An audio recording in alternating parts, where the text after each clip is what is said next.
taking a well-deserved break from all the asinine garbage the fake Democrat and deep state narrative is doing to the Trump administration. Our president managed to put on a happy face Monday night as it was time for himself and the First Lady Melania Trump to interact with children and their parents, while they passed out candy at the White House. One of the people in line for candy was Attorney General Jeff Sessions with his grandkids. Then they both got an awesome surprise.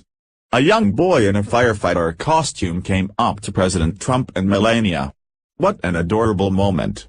Although all this took place just hours after the bogus indictment from the Democrat operatives in the deep state, it was still said to be a great event and both the president and First Lady were at their best.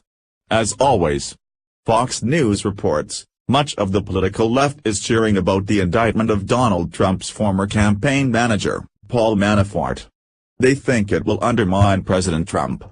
The problem, though, is that it appears increasingly likely that Manafort's indictment has nothing to do with the Trump campaign. It is true that Robert Mueller began investigating Paul Manafort based on Manafort's dealings with the Trump campaign and Russia. But the special prosecutor, like most prosecutors, can go in the direction an investigation takes him. If the investigation goes off the trail of the campaign into a new direction, the special prosecutor can go in that new direction. That appears to be the case here.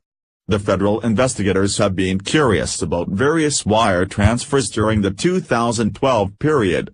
Manafort has close ties to both Russian operatives and various other unsavory figures tied into Moscow's political apparatus. It appears he may have transferred money and accepted payments that he should not have and that he possibly failed to accurately report them on taxes. This is all based on the initial reports that are leaking out. If that is the case, Manafort and his associate Rick Gates are getting indicted for things far removed from the Trump campaign. A talking point already shaping up on the left related to this is that Manafort must have been forced to work for Trump by the Russians. The thinking goes that there is no way Manafort would have wanted to work on so high-profile a campaign given his baggage. Someone must have forced him and that someone is the Russians. This seems to be wishful thinking by members of the so-called resistance who are lost in their fever dreams of Trump hatred. Manafort worked on a number of high-profile campaigns and just because you never heard of him before now does not mean he was an unknown or minor figure. Manafort's indictment in a matter unrelated to the Trump campaign gives the Trump team a new talking point. They had already made a few unflattering statements about Manafort and can now claim that this clears them. The Mueller team looked onto the campaign, went down various rabbit holes, and wound up in Manafort's tax returns circa 2012, well before Trump considered running for office. Therefore, they can claim, there is nothing there with the campaign. It is a believable talking point except for the fact that the investigation continues. Still, this will be a distraction from that investigation as media sharks circle Manafort. One last point to consider here is that the press probably hopes, as some TV pundits are speculating, that Manafort's indictment is designed to make him squeal about the Trump campaign.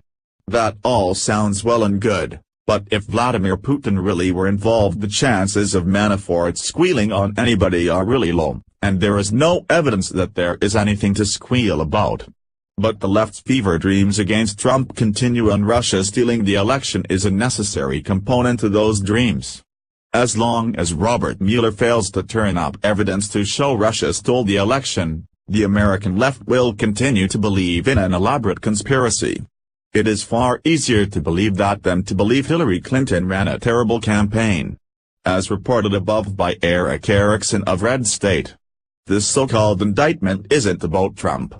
And it shows no proof whatsoever as to there being any collusion between the Trump campaign and the Russians. The only true collusion was between the crooked Hillary Clinton campaign, the DNC, and Russians when it was uncovered last week that they both funded the fake dossier on President Trump. Fusion GPS, which is a Washington, D.C.-based firm, was retained in April of 2016 by a lawyer representing Clinton's campaign and the DNC to do the research. The firm hired Christopher Steele, who is a former British spy with ties to the FBI, and who was responsible for the dossier that has been at the center of the Trump-Russia investigations. But because Democrats always get away with everything, even murder, I wouldn't bet the farm that anyone will be going to prison over this.